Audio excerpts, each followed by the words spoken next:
কোনো দেশে যদি মেয়ে না থাকে তাহলে সেই দেশের ছেলেদের অবস্থা কি হতে পারে। এই 5 ভাই মিলে একটা মেয়েকে বিয়ে করে।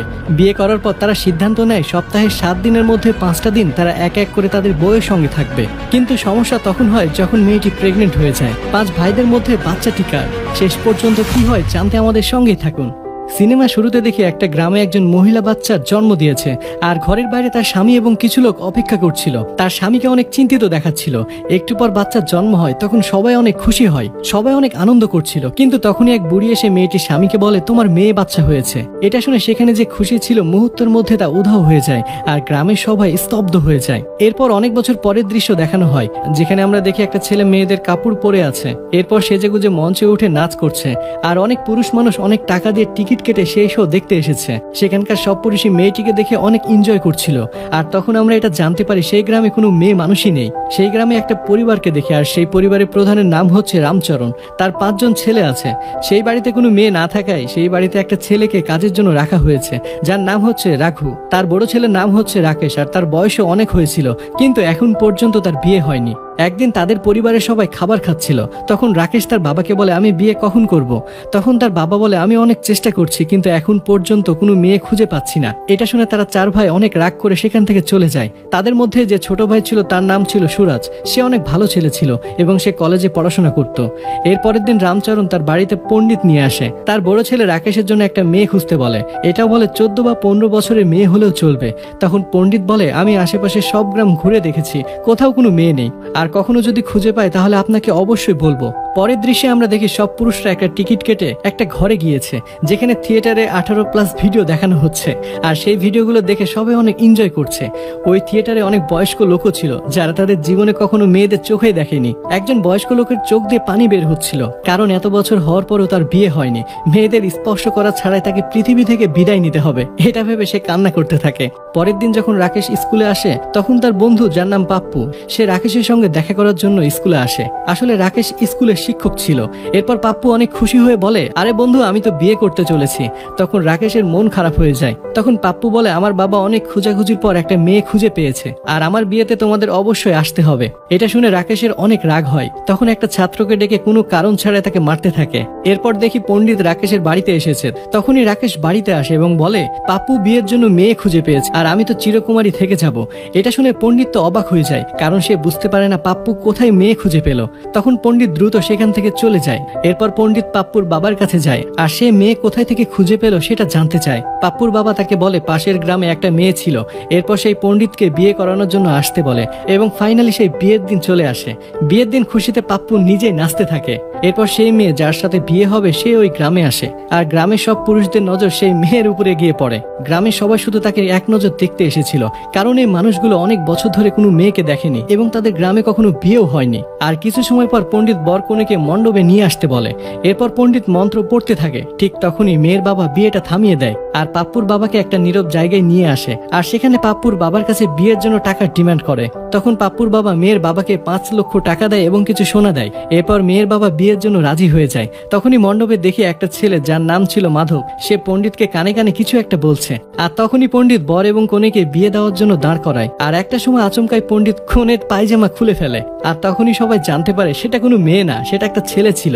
এটা শুনে পাপ্পু ভীষণ রাগ করে এবং সাথে অনেক কষ্ট পায়। পাশের গ্রামের কিছু লোক টাকার জন্য এই কম বয়সী ছেলেকে মিথ্যা করে বিয়ে দেওয়ার চেষ্টা করছে, আর টাকা পাওয়ার পর সেই ছেলে এবং তার বাবা সেখান থেকে পালিয়ে যায়। কিছুদিন পর পণ্ডিত অন্য একটা গ্রামে যায় কোনো একটা কাজের জন্য, এবং সেই গ্রামের একটা বাড়িতে রাত কাটায়। আর পরের দিন সকালে সে পরিত্যক্ত নদীতে যায় নিজেকে পবিত্র করার জন্য। আর তখনই সেই পণ্ডিত একটা মেয়ের কণ্ঠ শুনতে পায়। সেই মেয়ে গান গাচ্ছিল। তখন সেই পণ্ডিত গানকে অনুসরণ করে মেয়েটিকে জঙ্গলে খুঁজতে থাকে। একটু দূরে যাওয়ার পর সেই মেয়েটিকে খুঁজে পায়। সেই মেয়েটি অনেক সুন্দরী ছিল, আর মেয়েটির নাম ছিল কালকি। কালকি যখন পণ্ডিতকে দেখে, তখন কালকি জঙ্গল থেকে পালিয়ে তার বাড়িতে লুকিয়ে পড়ে। তখন পণ্ডিত কালকির পিছু পিছু তার বাড়িতে আসে, কিন্তু সেই বাড়ির দরজায় তালা দেওয়া ছিল, আর সেখানে একটা সিঁড়িও ছিল, যেটার মাধ্যমে বাড়ির ভেতরে যাওয়া যাবে। এরপর সেই পণ্ডিত সিঁড়ি দিয়ে বাড়ির ভেতরে প্রবেশ করে। তখন কালকির বাবা, যার নাম ছিল প্রতাপ, সে পণ্ডিতকে মারতে চায়, কিন্তু তখনই পণ্ডিত তার পরিচয় দেয় এবং বলে সে পাশের গ্রামের পণ্ডিত। আসলে আশেপাশে কোথাও কোনো মেয়ে নেই, যে কারণে কালকির বাবা তার মেয়েকে সেফ ভাবে রাখার জন্য লুকিয়ে রাখে। যাই হোক, এরপর পণ্ডিত প্রতাপকে ঘরে নিয়ে আসে। তখন পণ্ডিত বলে, তোমার মেয়েকে এত বছর কোথায় লুকিয়ে রেখেছিলে? প্রতাপ বলে, লুকিয়ে রাখবো না তো কি করব?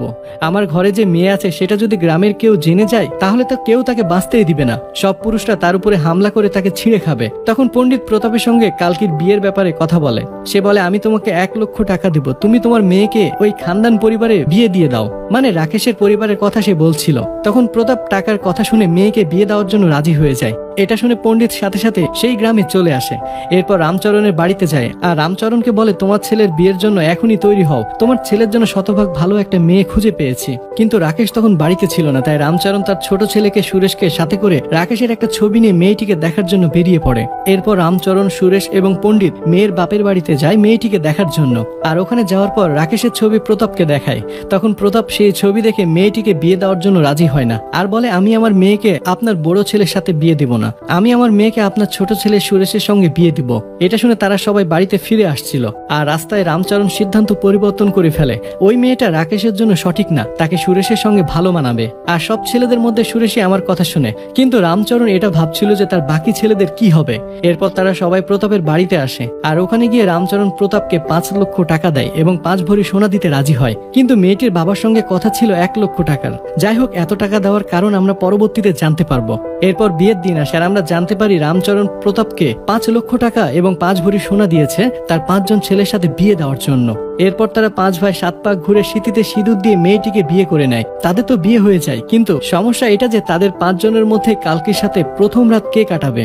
আর 5 ভাইদের মধ্যে রাকেশ সবচেয়ে বড় ভাই ছিল, তাই রাকেশই প্রথম কালকির সঙ্গে থাকতে চায়। এরপর এক এক করে তারা 4 ভাই কালকির সঙ্গে রাত কাটাবে। আর তারা সিদ্ধান্ত নেয় যে তারা 5 ভাই মিলে সপ্তাহে 7 দিনের মধ্যে একদিন করে এক ভাই কালকির সঙ্গে থাকবে আর বাকি 2 দিন রাকেশ কালকির সঙ্গে থাকবে, কারণ সে সবার চাইতে বড় ছিল। আর এসব কথা তার বাবা শুনছিল, যেটা শুনে তার বাবা অনেক রাগ করে আর ছেলেদেরকে বলে, কখনো কি তোমরা আমার কথা ভেবেছিলে? তোমার মা মারা যাওয়ার পর আমি দ্বিতীয়বার বিয়ে করিনি শুধু তোমাদের কথা ভেবে, কিন্তু তোদের তো কোনো দয়া মায়া কিছুই নেই, আর তোদের জন্য আমি তো 5 লক্ষ টাকা এবং 5 ভরি সোনা দিয়েছি। তখন রাকেশ বলে, বাবা আপনার কি লাগবে? এরপর রাতে আমরা রামচরণকে কালকির ঘরে দেখতে পাই আর আমরা বুঝতে পারি রামচরণ তার ছেলেদের সাথে এটাই ডিল করেছে যে প্রথম রাত কালকির সঙ্গে সেই থাকবে। আর তারা 5 ভাই এই কথায় রাজি হয়েছিল। আর সকাল হওয়ার পর কালকি এটা জানতে পারে যে কাল রাতে কালকির সাথে তার স্বামীরা ছিল না, বরং তার শ্বশুর ছিল। এটা জানতে পেরে কালকি খুবই কষ্ট পায় আর অনেক কান্নাও করে।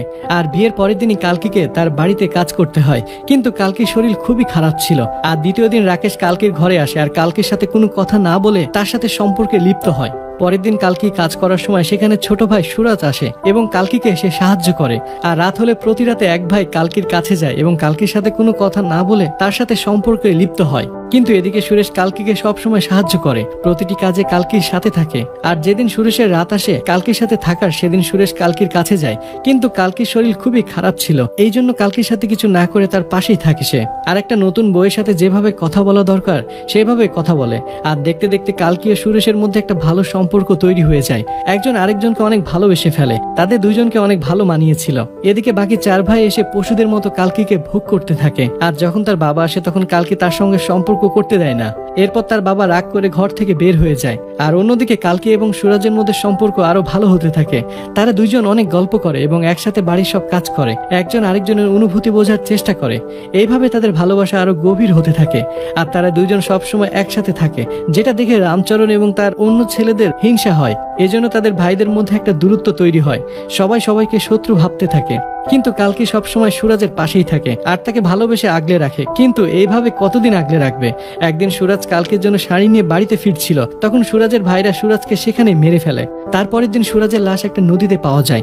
আর এই খবর যখন কালকি জানতে পারে তখন সে ভীষণ কষ্ট পায় আর অনেক কান্না করতে থাকে, কারণ দুনিয়াতে কালকির একমাত্র ভালোবাসা সুরাজই ছিল। এরপর যখন পুলিশ তাদের বাড়িতে তদন্ত করতে আসে তখন রামচরণ এবং তার ছেলেরা কান্নার অভিনয় করে আর পুলিশকে একটা মিথ্যা কাহিনী বলে যে সুরাজ পরীক্ষায় ফেল করেছে আর এই জন্য সে সুসাইড করেছে। পুলিশ এটা বিশ্বাসও করে ফেলে।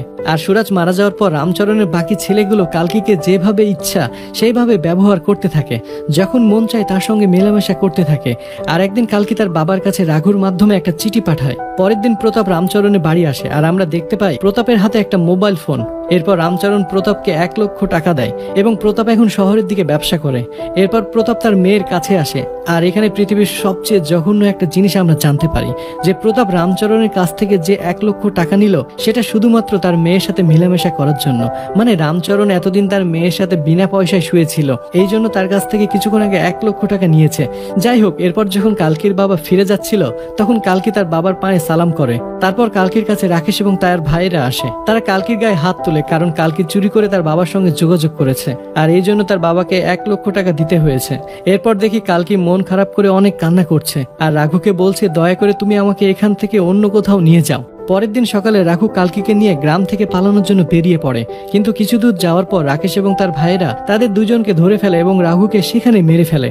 এরপর কালকিকে বাড়িতে নিয়ে আসে। রাঘুর লাশ তার বড় ভাই এবং তার চাচারা বাড়িতে নিয়ে আসে। রাঘুর চাচা একজন গুন্ডা ছিল আর রাঘুর হত্যার প্রতিশোধের জন্য রাঘুর চাচা রামচরণদের বাড়িতে চলে আসে। আর সেখানে রাঘুর চাচা কালকিকে দেখে তার পাশে গিয়ে বলে, তোমার জন্য রাঘু মারা গিয়েছে আর আমি এর প্রতিশোধ নিব। এই বলে রাঘুর চাচা কালকির সঙ্গে শারীরিক সম্পর্ক করে। পরের দৃশ্যে আমরা দেখি রাঘু মারা যাওয়ার জন্য ওই বাড়িতে একটা ছেলেকে নিয়ে আসা হয়েছে কাজ করার জন্য। এরপর থেকে শেখর কালকিকে দেখাশোনা করে। এদিকে আমরা দেখতে পাই রাঘুর চাচা গ্রামের মানুষদেরকে বলছে, আমার ভাতিজা হত্যার প্রতিশোধ আমি অবশ্যই নিব। কিন্তু সে নিজে প্রতিদিন রাতে কালকির সঙ্গে গিয়ে তার সঙ্গে মেলামেশা করে। সাথে সাথে রামচরণ এবং তার ছেলেরা কালকির সঙ্গে ইচ্ছা মতো মেলামেশা করতে থাকে আর এইভাবে কয়েক মাস পার হয়ে যায়। আর একদিন তারা জানতে পারে যে কালকি প্রেগনেন্ট হয়ে গিয়েছে।